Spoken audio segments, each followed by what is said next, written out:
રામાયણકાળ ત્રેતાયુગ દરમિયાન સમય અને વર્ષની ગણતરી અત્યારની આધુનિક પદ્ધતિ કરતાં ઘણી અલગ અને પ્રાચીન ભારતીય ખગોળશાસ્ત્ર પર આધારિત હતી. તે સમયે સમયની ગણતરી મુખ્યત્વે સૂર્ય, ચંદ્ર અને ગ્રહોની ગતિ પરથી કરવામાં આવતી હતી. રામચંદ્રજીના સમયમાં વર્ષની ગણતરી કેવી રીતે થતી હતી તેના મુખ્ય પાસાઓ નીચે મુજબ છે. 1. પંચાંગ પદ્ધતિ, ચંદ્ર અને સૂર્ય આધારિત. તે સમયે પણ સમયને માપવા માટે ચંદ્રમાસ, લ્યુનર મંથ અને સૌર વર્ષ સોલાર યરનો ઉપયોગ થતો હતો.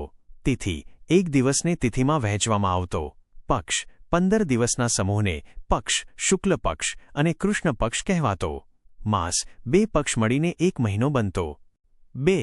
ઋતુઓ દ્વારા ગણતરી. વર્ષની ગણતરીમાં 6 ઋતુઓનું ખૂબ મહત્વ હતું. રામાયણમાં વસંત, ગ્રીષ્મ, વર્ષા, શરદ, હેમંત અને શિશિર ઋતુઓનું વર્ણન મળે છે.